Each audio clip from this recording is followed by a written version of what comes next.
গাছ দেখতে পাচ্ছেন এখন কলমি শাক। এই কলমি শাক কী করব সব কিছু আজকের ব্লগটিতে জানতে পারবেন। এই কলমি শাক ফাঁকিকে আমি কিভাবে দিই এবং কতটা পরিমাণ ককাটেল এবং লাভবার্ড ফাঁকিকে খাওয়ানো হয় বিস্তারিত আজকের ব্লগটিতে থাকবো। তো ব্লগটি না টেনে সম্পূর্ণ ব্লগটি দেখবেন, সব কিছু বিস্তারিত জানতে পারবেন। যে প্রচণ্ড পরিমাণ এখন গরম পড়ছে, এই গরমে আমি পাখিকে কিভাবে যত্ন নেই আপনারা ভিডিওটি দেখতে থাকুন, সব কিছু জানতে পারবেন। তাহলে আর কথা না বাড়ায়া চলুন মূল পর্বতে যাই। একজোড়া পাখিরে ককাটেল পাখি যে দেখতে পাচ্ছেন, এদেরকে 3 থেকে 4টা করে এই শাক এভাবে খাঁচাতে দিয়ে দিলে তারা খুব সুন্দরভাবে খায়। হ্যাঁ দাও দাও, এত না, হ্যাঁ দাও। এই যে এভাবে করে করে প্রতিটা খাঁচায় দিয়ে দিলে এই গরমের জন্য যেমন শাকটা খুবই উপকারিত কাজ করবে এবং সবসময় জানেন যে ককাটেল পাখি এবং লাভবার্ড কলমি শাকটাকে খুবই তাদের পছন্দ। আপনারা চাইলে সাজনা পাতা খাওয়াতে পারেন এবং কৃমির জন্য যদি নিম পাতাটা আপনারা নিম পাতা খাওয়াইতে পারেন তাহলে কৃমির কখনো আর ওষুধ খাওয়াইতে হবে না। আমি নিজে অনেকবার ট্রাই করতেছি। এখন কৃমি নিম পাতা পাখিকে দিই এবং পাখিও আল্লাহর মত খায় খুবই। সেক্ষেত্রে আমার হয়তো আর ওষুধ খাওয়ানো লাগবে না কৃমির, নিম পাতাই। আপনারা মাঝে মাঝে 1-2 দিন পর পর আপনারা এইভাবে সাজনা পাতা দিতে পারেন, কলমি শাক, ধনিয়া পাতা, পালং শাক, যে কোনো ধরনের শাকই পাখিকে খাওয়ানোর চেষ্টা করবেন। কিন্তু পাখি পছন্দ করে বেশিরভাগ ধনিয়া পাতা এবং কলমি শাকটাই। এখানে আমার 4 জোড়া ককাটেল পাখি, প্রতিটা কি যে দেখতে পাচ্ছেন শাক দিয়ে দিছি, এখন তারা খাইবে। এখানে দেখতে পাচ্ছেন 1 জোড়া লাভবার্ড লুটিনো, এদেরকেও আমি এখানে কলমি শাকটা দিব এবং পাখিটা দেখে বুঝতে পারছেন যে না এটা কোনো সমস্যা না। আমি পাখি যেহেতু প্রচুর গরম মাত্র গোসল করে দিলাম। পাখিকে রেগুলার চেষ্টা করবেন একবার করে স্প্রে করে দেওয়ার জন্য। যাদের হাতে স্প্রে আছে, না হলে যারা এই যে লোকাল বানিয়ে নিতে পারবেন, এরকম করে একটা বোতল, কোকের বোতল দিয়ে আপনারা এভাবে পাখি স্প্রে করে দিয়ে গোসল করানোর চেষ্টা করবেন। এখন যেই প্রচুর পরিমাণ গরম পড়ে মানুষই টিকতে পারে না, আর পাখি তো কী করবে জানেনি। তাহলে আমি প্রতিদিনই একবার করে গোসল করে, কিন্তু আজকে গোসলটা করাতে একটু দেরি হয়ে গেছে। আপনারা চাইবেন 10টার ভিতরে পাখিকে গোসল করানোর জন্য, তাহলে পাখিগুলি খুবই ভালো থাকে গরমের ভিতরে।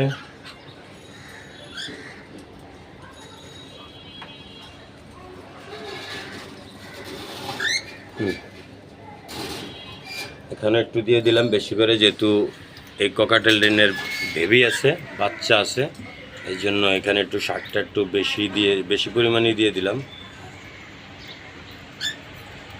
দেখছেন কি সুন্দর করে আল্লাহর মতে খাচ্ছে। এভাবে আপনাদের পাখিগুলি নেড়ে এমন করে যে কোনো রকমের শাক দিবেন, 2-3টা করে পাখিগুলি খাইবে।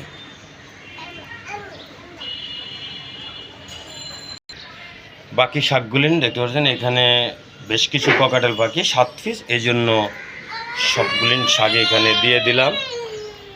তারা এখন খুব সুন্দর করে, এই যে শাক দেখলে আর পাখির কিছু লাগে না, শাকগুলি খুবই ভালোভাবে খায়। এখানে বেশ কিছু ককাটেল পাখি একসাথে রাখছি, এদিনের এখন ব্রিডিং কোর্স করাবো, তো এই জন্য এখন কৃমির ওষুধ খাওয়ানো হয়েছে, এখন তারপরে অ্যালাক্টন খাওয়াইছি, আর আজ থেকে আবার ভিটামিন খাওয়াচ্ছি, তারপরে এদেরকে ব্রিডিংয়ে দিব।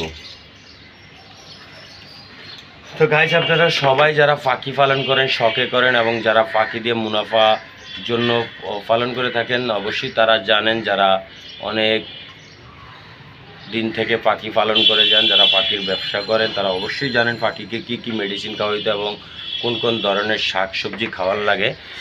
আর যারা নতুন, তারা যদি আমার ব্লগটি দেখে ভালো লাগে তাহলে আমার চ্যানেলটিকে, যারা ইউটিউবে দেখবেন তারা চ্যানেলটিকে সাবস্ক্রাইব করে দেবেন, যারা ফেসবুক পেজে দেখবেন তারা আমার চ্যানেলটি ফলো করে দিয়ে আমার সাথেই থাকবেন।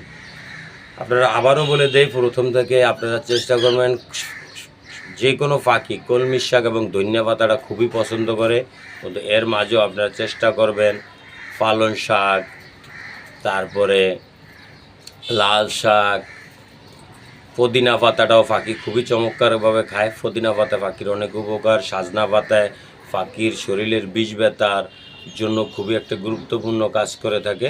আপনার সাজনা পাতাটা খাওয়াইবেন এবং প্রতিদিন একটা করে যদি নিম পাতা আপনাকে খাওয়াতে পারেন তাহলে পাখির কখনো কৃমির নিয়ে আর আপনাকে ভাবতে হবে না। যারা পাখি পালন করেন তারা কৃমির ওষুধের জন্য আর ভাবা লাগবে না, শুধু নিম পাতা খাওয়াইলেই আপনার ওষুধের কাজটা হয়ে যাবে। তো প্রতিটা পাখিরই আমি আজকে গোসল করে দিছি, দেখবেন এখনও শরীর তাদের ভিজা।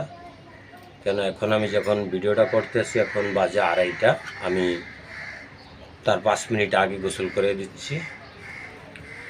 প্রতিদিনই আমি স্প্রে করে দিই, স্প্রে দেওয়া পাখিরে গোসল করাই। সেটা বৃষ্টির মতন হয় যেহেতু, এই জন্য পাখি খুবই আরামে পাই, যে তাদের এখন খুবই ভালো লাগতেছে পাখির। মানুষই তো আমরা পানির ভিতরে থাকলে ভালো লাগে, পানির থেকে বাইরে এলে সবাই জানেন অনেক গরম, তো পাখি কেমন করে, তার জন্য একটু গোসল করে দিলাম। আপনারাও যারা পাখি পালন করেন সবাই গোসল করানোর চেষ্টা করবেন প্রতিদিনই এবং সকালবেলা চেষ্টা করবেন। তো গাইজ, ভিডিওটি আজকের মতন এখানেই। আরও যদি কিছু জানার থাকে আমাদেরকে কমেন্ট করবেন, আমাকে আমি চেষ্টা করব আপনাদেরকে বলার। এবং কেউ যদি আমার থেকে পাখি নিতে চান তাহলে আমার ভিডিওতে নম্বরটি দেওয়া থাকবে এবং ইনবক্সে দেওয়া থাকবে, আপনারা যোগাযোগ করতে পারেন। এবং আপনারা চাইলে পাখি আমাদের থেকে বিক্রি করতে পারবেন, যে কোনো পাখি চাইলে দেওয়ার চেষ্টা করব। এবং এখন থেকে প্রতি শুক্রবার এবং রোববার পাখির ব্লগগুলি আমার ইউটিউব এবং ফেসবুক পেজে আপডেট দিব। বিকাল 3টাতে আপনারা ভিডিওগুলি আপডেট পাবেন। তো আজকে পর্যন্ত এইখানেই। আল্লাহ হাফেজ, সবাই ভালো থাকবেন, সবাই পাখির উপরে যত্ন নেবেন।